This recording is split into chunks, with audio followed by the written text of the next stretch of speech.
welcome to Sewcial Bee Designs and my hive. I want to do a sew along with you today for my small oven mitt, the perfect size for grabbing onto those cast iron pans with ease. Could even leave it right there while you're cooking. It's made with Insulbrite, and we used the Moda Mini Charm Love Blooms today. So if you want to sew along with me, grab your pattern and we will get started. Happy sewing! All right, let's get started in our small oven mitt project today. I love this thing. You can grab right a hold of your hot pots and pans, and I cook with cast iron. I don't like aluminum and nonstick coating, so I use cast iron, and these are fabulous for grabbing the handles. I keep them right in my kitchen. And right now I am obsessed with all of the gorgeous mini charms. If you watched the slipper video, I used the same 2 packs of mini charms, and I was able to get another oven mitt out of it. So let's get sewing.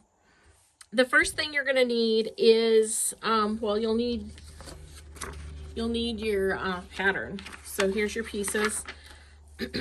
And you'll need some Insulbrite not fusible. I'm so used to using fusible fleece. It's just Insulbrite fleece, and it's got a protective heat coating, like a metallic type thing in here, and it keeps your hands protected from the heat.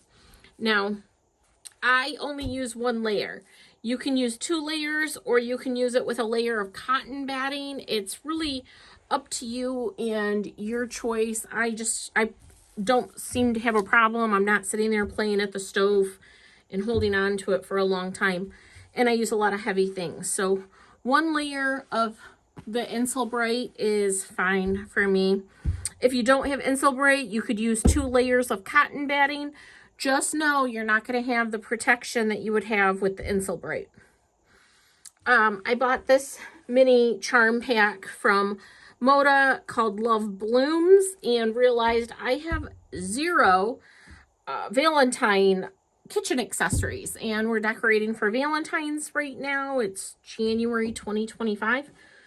And I thought, let's whip some up and I can show you how I'm making it. So in your pattern pieces, you have A, B, and C. And I want this piece to be the quilted piece. Although it can be 1 solid piece. You could put an applique on there, whatever your heart desires. But I like to rough cut my pieces before I cut my pattern out, because this is pricey. This Insulbrite can be pricey. So what I did was I pieced this and then I quilted it onto my Insulbrite. It's kind of messy, but it's all gonna get cut away in a second with my pattern here. And then I paired it with this beautiful Moda swirls, and this is one of their everyday lines. I guess the name escapes me. It literally might be swirls, but I think it's just so pretty. And I'm gonna use this. So this is gonna be where you see the cork. It's gonna be this piece and this piece. So it's gonna be your hand piece. The piece is gonna be the top. Okay, so we're gonna have the piece at the top here is piece A. We're going to do the thumb area here. That's going to be piece B, and the large oval here. Yeah, you can see that. That is going to be piece C. So I'm going to get these cut out and following the pattern. You're also going to want to cut out a lining and I'm gonna just use the same red Moda that I have. Okay, so I'm gonna cut out the pieces and my lining. The lining in your pattern is exactly the same as your outside. I will add that all of my fabrics are 100% cotton. You do want to use 100% cotton. Polyester can melt at high temperatures. It's just not as safe. So you do want your cotton to be 100%. These are not going in the microwave because obviously this has metal in it. Your thread can be a cotton poly mix, cotton, whatever you want to use, but I used 100% cotton. See how pretty that is? I used 100% cotton variegated, so very pretty, but you can use what you want, just 100% cotton fabric. Okay, we've got our pieces all cut out, and then I like to print or copy, or however you like to do it. But I like to have a folded piece of my pattern because I have marks here. And what you are going to do on piece A and piece B is make, well, this is A, so let me grab my, oh, I'm on A. Okay, so I want to line this up on my pattern, and then you can see I have a line going straight across. I'm marking these points. Okay, so you mark that on piece A and piece B, and we're going to go over and we are going to assemble this at the sewing. Well, I think I'll pin it here. I'll pin it here because you can see me easier. But we were talking about how the Insulbrite is so expensive, and you end up with like pieces like this one. So I could still have this, you know, this could be something. But I had two pieces, and what I did is I just zigzagged them together. I used a cotton thread, and then I quilted on top of that piece. And it stretches your materials. I don't like wasting. You can also, after you cut these out, the little bit that you have, because we rough cut it, the little bit that you have left, you can end up and piece those together for funsies with just some zigzags and create another pot holder for that if you wanted. You know, just use up your scraps. Your scraps cost as much, like this square inch by inch, this cost as much as the whole piece, right? So use your scraps up. All right, so the first thing that we want to do are, well, for one, look at, I did not line this up on my pattern piece very well. So I did not cut that super straight, but it'll still be really cute. All right, so we want to put right sides together, and I have piece C, and you can see easily which side goes where. You can see that this is going to fit here, and this is going to fit here. So we're going to line up. I always start with the top here, and I like to pin exactly where my line is at, or my marking is at. And then I flip over just to make sure I cut everything out, you know, wonderfully, and make sure everything's matching. And then I'm gonna stick a pin here too, just to hold it in place. Okay, and then I'm gonna do the same thing on this side.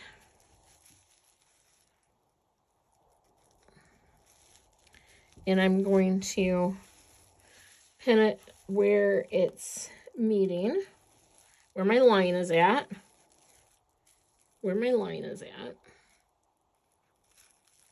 Okay, and then I'm going to flip it to the side and make sure everything's lined up perfectly, and throw a pin in the top to hold it. All right, then we're going to go over to the machine, and we're going to first stitch this side where I can see my line, and we're going to stitch from the line all the way around.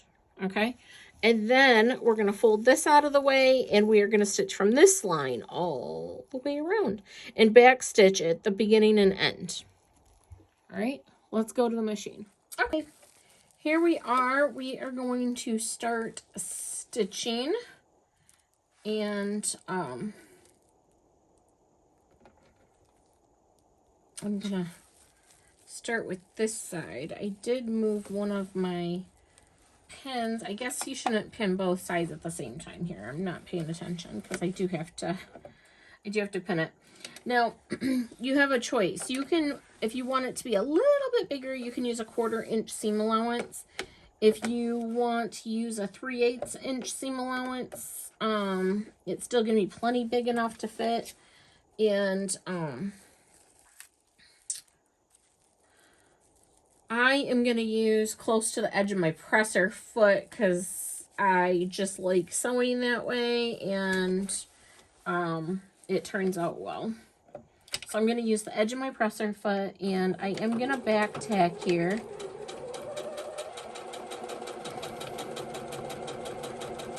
And again, you guys, if you've watched any of my videos, I do keep my machine speed under control because I can go too fast and I don't want to, and I'm not really doing anything besides gliding the fabric with my hand. I'm just kind of holding it and letting it go around. And then I come up to my line, and I want to go up to the line and then back stitch, okay? And then we're gonna cut that thread, and we are gonna do the other side. Now we're gonna have to repin it because I did move it, but you just get this out of your way. You can pin it down if you want. I'll pin it out of the way so then I don't get caught up while I'm talking and sewing, which is really funny because I'm actually talking to myself because I'm the only one here. So as we got it lined up, I'm going to throw a pin in the top because I know the top is lined up where I want it, right? We can see.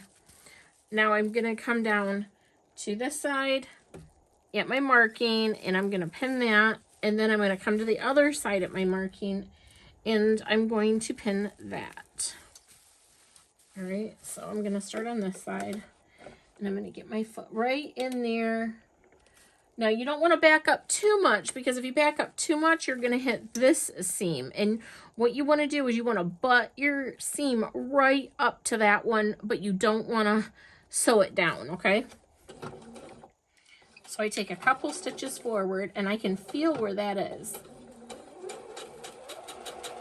And then I back stitch. I can feel where that lump, where that fabric's folded at, and I don't want to hit that because you're gonna not have opposable thumbs if you move that. So you just go around, and you can see how quickly this is going up. And now your other line is right here, but mine is off just a hair. And what I want to do is I want to sew where this meets but doesn't overlap. I want my needle to end up right here. Okay, can you see that?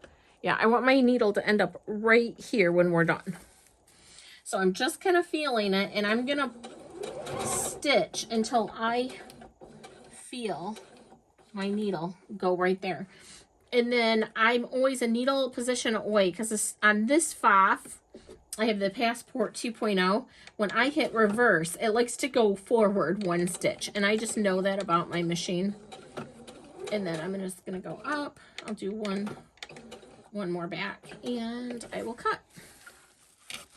And then you can take your pin out, take them all out actually so they don't get poked, and you can see if your see how it went together perfectly. It's right there, and you can see a stitch. And this one too, you can see the stitch, right? They're met right up. So now what you do is you fold it open, and you can see I probably was just a little sloppy when I cut it out because I've got just a hair over. That's fine. It is not gonna make a difference, guys.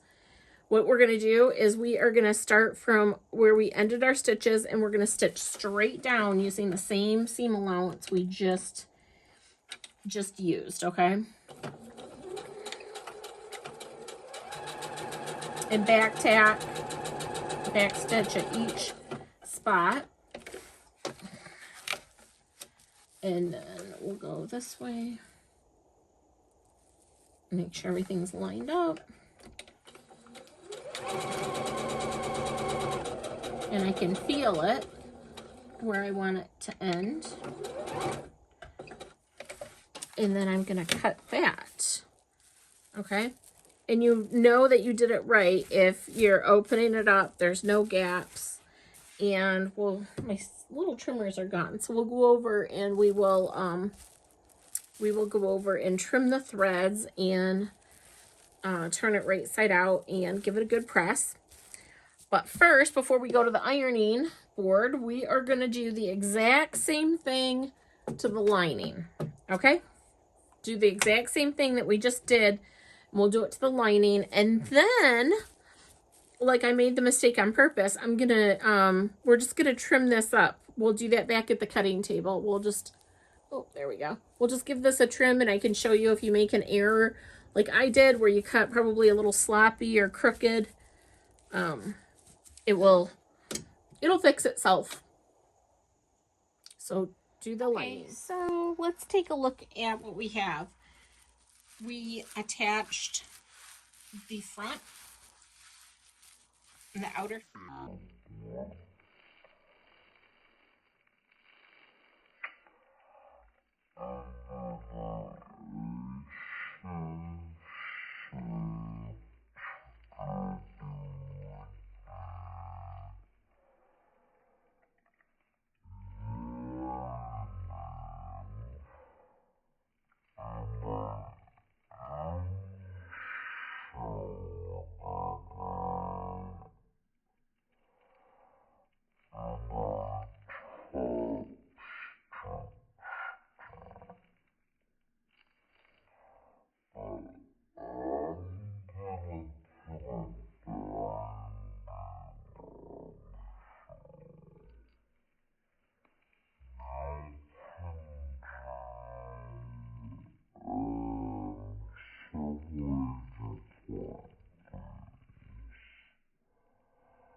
binding together, and I like a 2.5 inch, and then we'll sew that on together. Okay, I'm gonna do a oops. I am gonna do a scrappy binding today. So, what, that is just not gonna show anything, is it? Okay, let me move it back a little bit. Okay, I'm gonna do a scrappy binding today, and I guess it's kind of scrappy. I used more of the squares from the mini charm pack that I had, and when you're doing this, you're gonna have to sew, let's see, we're gonna have to sew from the inside, okay, and we're gonna have to go around this way. It's a little finicky, but you just take your time, and you're gonna sew right here with a 3/8 inch seam, and then we're gonna turn it up and over. Okay, so that is how we're gonna put that on. Can you see my machine? Yeah, okay. And I don't want to try to match these points with this, so I am actually offsetting the starting point of my and actually I think I want to turn that under. I'm gonna go press that really quick. I want to turn that under, so when I get back to the edge, I have a nice finished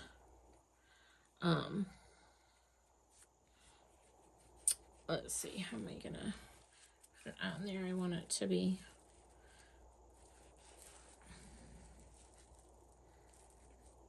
folded down this way. So I'm gonna fold it down this way, like this. So when I come back around, it'll be like this, and it'll be a nice finished edge, okay? So let me go press this real quick.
I did not hit record.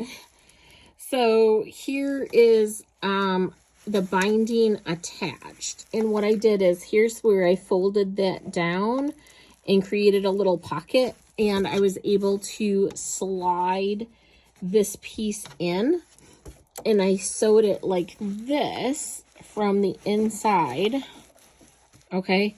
And then I took it to the board and I pressed it over. So now we're at the point where I want to top stitch my binding down, except I need to do it from the inside. So I'm going to actually turn this inside out because I don't want to guess. You could do it like this. I'm holding this for a second. Okay. So what you could do is you could top stitch right here, or, stitch in the ditch. And it's going to catch on this side right here, which is the outside, right? But I kind of like being in control and top stitching. So I am going to turn my mitt inside out, and I am going to stitch from the other side inside out. You'll see. I have it recording.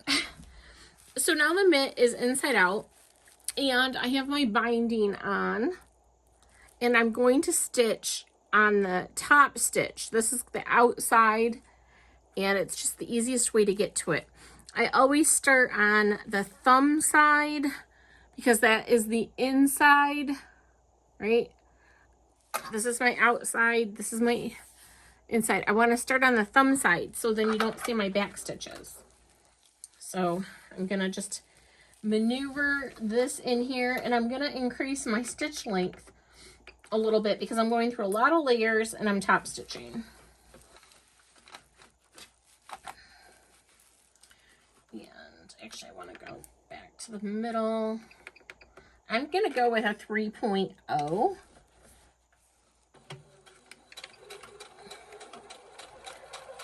And I'm just going to go really slow along my edge, and I'm just gonna go back and forth like this until I have it just, this is my little pocket, and I want to make sure everything is in there neat and tidy.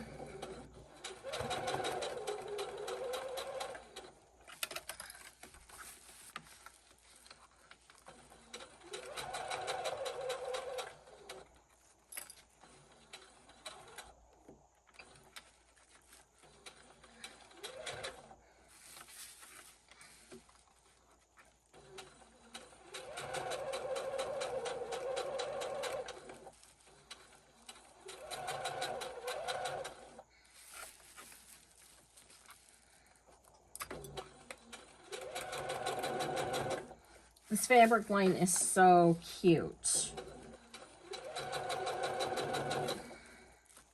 And I am back to where I began. I'm going to back stitch again and pull up my threads, clip my threads.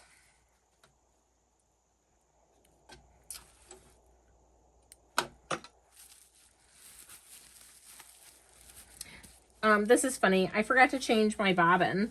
So I have like a tan color in the bobbin. If I would have put red in there, you would have never noticed it, but it's tan. So, oh well, it'll still be adorable and you won't even notice. So I changed the top, but not the bobbin. Oh well, silly, silly.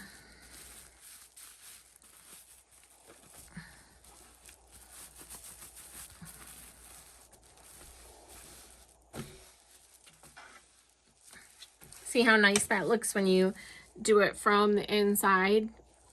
So I'm going to go give this a good press, and we will look at it finished. There you go, your own kitchen oven mitt in the new cute small mini design. You don't need these huge gloves anymore. This is just the cutest design. Make a bunch. These make great gifts. And these are fantastic for craft fairs.